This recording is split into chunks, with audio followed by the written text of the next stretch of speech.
ఓం శ్రీ గురుభ్యో నమ. ఓం శ్రీ సరస్వత్యై నమ. ఏవిపి సుబ్బారావు గారి ఆధ్యాత్మిక బృందం వారి సౌజన్యంతో మాఘపురాణం 20వ అధ్యాయం శివబ్రహ్మల వివాదము. వృత్నుమద మహర్షి మరల ఇట్లు పలికెను: శ్రీ మహావిష్ణువు తత్వమును మహత్యమును వివరించు మరి ఒక వివాదమును వినుము. బ్రహ్మ రజోగుణ ప్రధానుడు, శివుడు తమోగుణ ప్రధానుడు కదా. వారిద్దరూ ఒకప్పుడు ఎవరికి వారు తానే ప్రధానుడనని అనుకొనిరి. సర్వలోకకర్తను, దేవతలకిష్టుడైన అధిపతిని నేనే, మరి ఒకరు నాకంటే ఉత్తములు లేరని ఎవరికి వారే తలచిరి.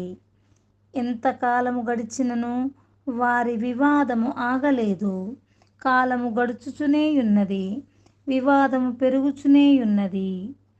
ఇట్లుండగా వారి ఎదుటనొక మహారూపము సాక్షాత్కరించెను.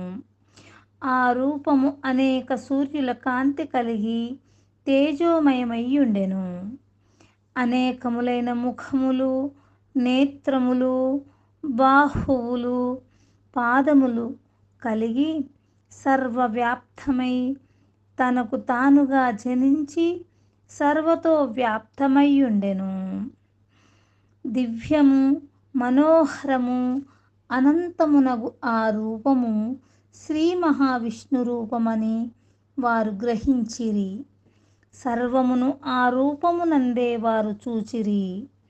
బ్రహ్మ, శివుడు ఆ రూపము చెవులలో నుండిరి. ఈ విచిత్ర మనోహరమైన అనంత రూపమును చూచి శివబ్రహ్మలిద్దరును ఆ రూపము తుది మొదళ్లను చూడదలచిరి.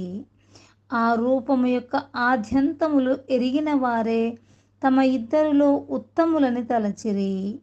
ప్రయాణమైరి. 4 దిక్కుల క్రిందను పైనను చిరకాలము సంచరించిరి. ఆ రూపమును మొదలును కాని చివరను కాని చూడలేకపోయిరి. తాము ఇద్దరమును దానిని కనుగొనుటకు అశక్తులమని గమనించిరి. అప్పుడు ఆ రూపము ఈ విధంగా తలిచిరి: ఈ పురుషుడే జగత్కర సృష్టి స్థితి లయాత్మకమైన కాలస్వరూపుడు, ఘనాధికుడు, గురువు, రక్షించువాడు, సర్వేశ్వరుడు, స్వయం ప్రకాశుడు, సర్వ ప్రాణుల యందు